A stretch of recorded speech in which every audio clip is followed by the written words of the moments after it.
Very good morning to all. In this lecture CS8601 Mobile Computing, the Unit 2,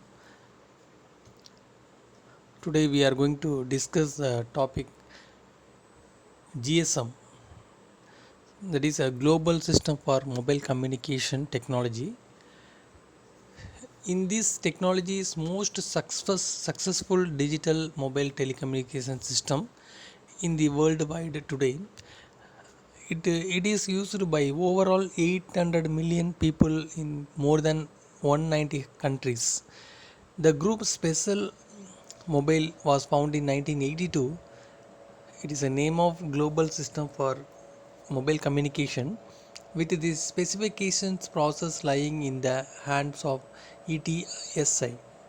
The primary goal of GSM was to provide a mobile phone system that allows user to roaming throughout Europe and provide voice services capable compatible to international standard deviation of and other public switch telephone network systems. Now we can move to the general introduction of GSM structure. It has initially been deployed in Europe using 890 to 915 MHz for uplink and 935 to 960 MHz for downlink. In this system is now also called as a GSM 900 to destination from later version. This version compares the GSM to 1800 MHz, that is a 1710 to 1785 MHz uplink and 1805 to 1880 MHz downlink speed.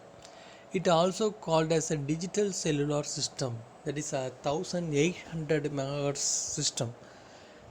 The GSM system mainly used in the US at 1900 MHz, that is 1852 1910 MHz uplink and also the 1932 1990 MHz downlink.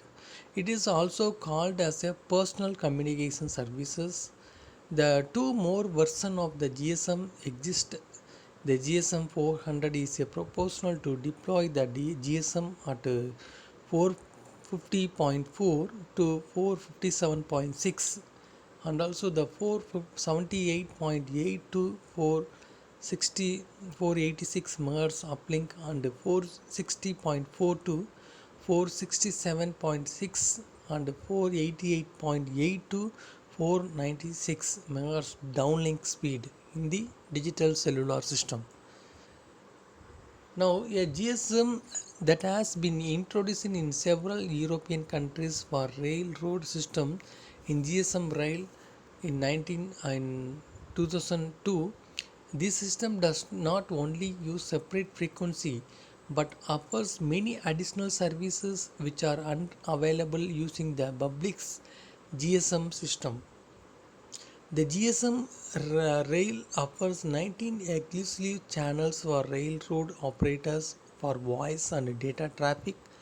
Special features of this system are emerging the call with acknowledgement, voice group call services, and also the voice broadcast services. These so-called advanced speech call items resemble features typically available in truncated radio system only. Now we can move to the services. The mobile services of GSM, it permit the integration of different voice and data services and interworking with existing networks. The services make a network interesting for customer.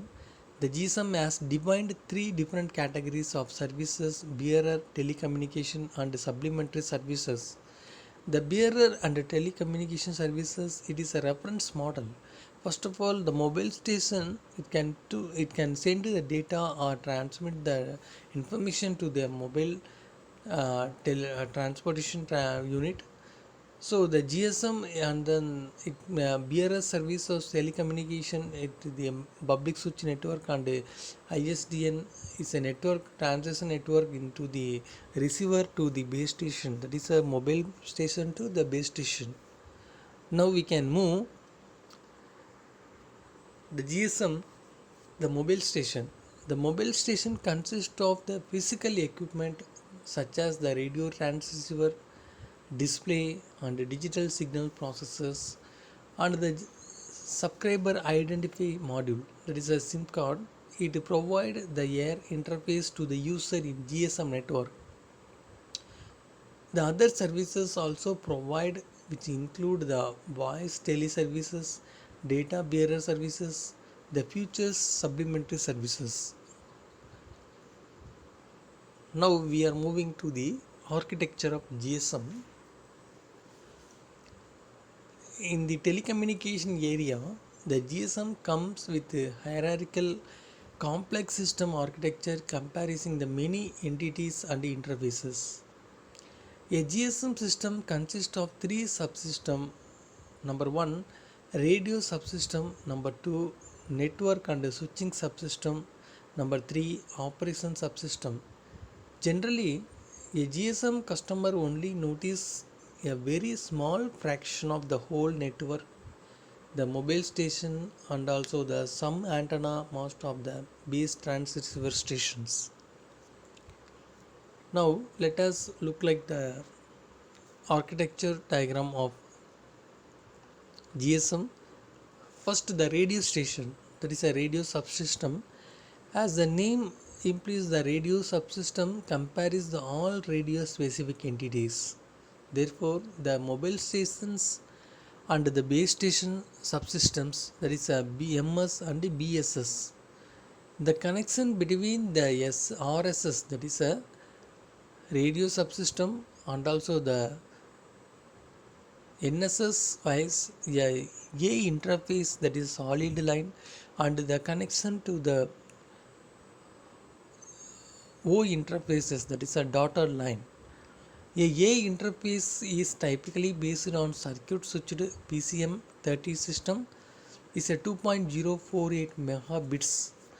It carrying up to 3064 kilobits of connections, whereas the O interface uses the signaling system.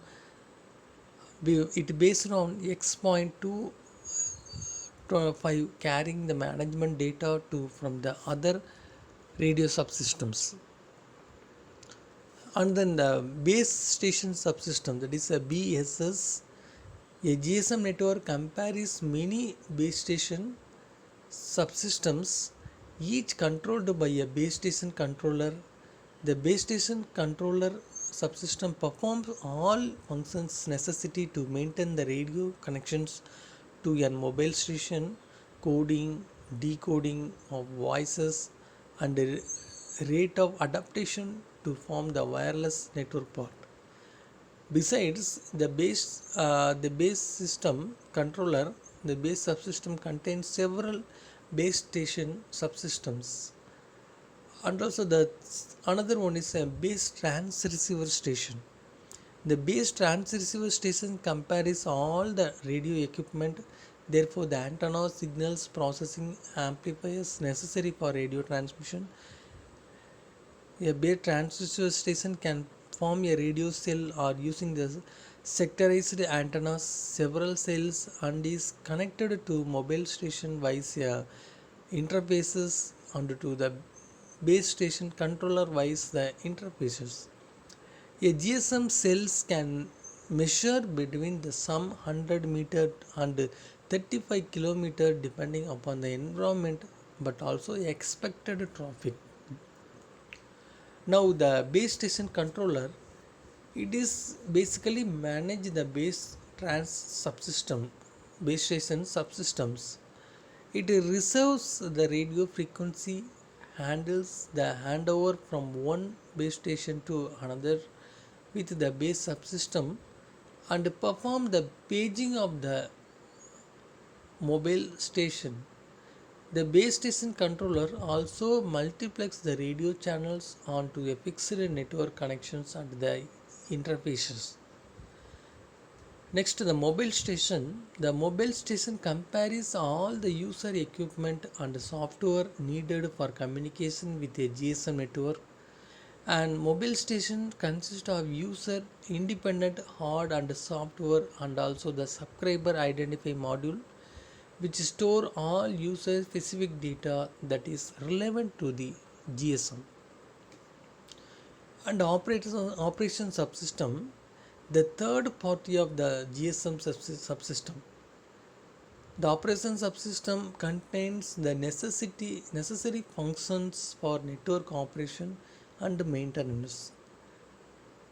The operating subsystem, that is a OSS, possesses network entity of its own and accesses other entities via SS7 signaling. The following entities have been defined: number one, operation and maintenance center, and the second one, authentication center, and the third one is equipment identity register. Now we can move to the GSM TDMA frame slot. This is a GSM TDMA time diffusion multiple access frame. Here the additional increase in voice quality it provided by the, so it is called random free options. The mode can be used to mobile station exchange voice data, in this case coding, and from pulse code modulation encoded voice can be skipped and the GSM encoded voice data is directly exchanged. The data transmission in this GSM is possible at many different data rate. That is transmission control protocols. We are using the TCH 4.2 kilobits. These logical channels differ in terms of their coding schemes and error correction capabilities. Now we can move to the what are the different protocols are used in GSM. This is a protocols architecture of GSM with the signaling protocols, interfaces as well as the entities. The protocol architecture for signaling the mobile station. The mobile station, it can be through the messages in the another base station. So the base station controller rapidly is a 16 to 64 kilobits. It's sharing the data into the mobile switching center. The mobile switching center to access the information from the transmitter of base station or mobile station and the destination point of the transmitter and then base station or mobile station to exchange between these common header files. So that is a LAPD, pulse code modulated encoder scheme, radio channels allocations, and then routing, and then message information format. So the format will be 64 up to maximum of 64 kilobits to 2.048 megabits per second. Thank you for watching this video.